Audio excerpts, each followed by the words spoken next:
மக்களின் சிந்தனைகள் தேவைகளை உள்வாங்கி திறமையான மக்களுக்கு சேவை செய்யக்கூடிய அனைத்து திறமைகளும் உள்ள சட்டமன்ற உறுப்பினர்களாக திகழ்வோம் என அமைச்சர் சம்பத்குமார் தெரிவித்தார்.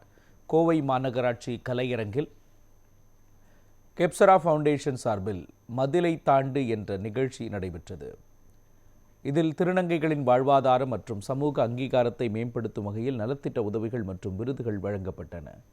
நிகழ்ச்சியில் அமைச்சர் சம்பத்குமார் கலந்து கொண்டு திருநங்கைகளின் முன்னேற்றத்திற்கு அரசு தொடர்ந்து உறுதுணையாக இருக்கும் என்றும் எந்த உதவி வேண்டுமானாலும் உரிமையுடன் அணுகலாம் என்றும் தெரிவித்தார். மேலும் சமூகத்தில் அனைவரையும் உள்ளடக்கிய வளர்ச்சி அவசியம் எனவும் அவர் கூறினார். உங்க சொந்த காசை போட்டு இது வரைக்கும் மக்களுக்கு நல்லா செஞ்சுட்டு இருந்தீங்க. அதனால மக்கள் காசை நீங்க எதிர்பார்க்க மாட்டீங்க.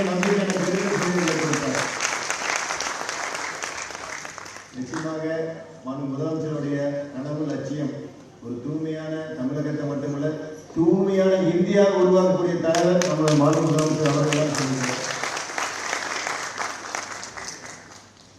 அவரை ஜெயிக்க வச்சு இன்னைக்கு உட்கார வச்சிருக்கிறீங்க.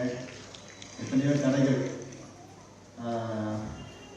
எல்லா காலத்திலும் எல்லாருக்குமே வரும். ஆனால் தினந்தோறும் சந்திக்கக்கூடிய எங்கள் திருநங்கை சகோதரிகளுக்கும் சொல்லிக்கிறேன், உங்கள் எல்லாருக்கும் இன்னும் நிறைய வாய்ப்புகள் இருக்கிறது. இந்த வாய்ப்புகள் நல்லபடியாக பயன்படுத்திக்கிங்க.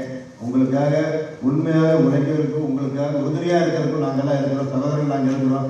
எப்போ வேணாலும் எங்களை நீங்கள் பயன்படுத்திக்கலாம். நீங்கள் நினைக்கிறேன் ஏற்படுத்தி நல்ல ஒரு வாய்ப்பை ஏற்படுத்தி கொடுத்த அனைத்து நல்லவர்களுக்கும் நன்றி விடைபெறுகிறேன். நன்றி, வணக்கம்.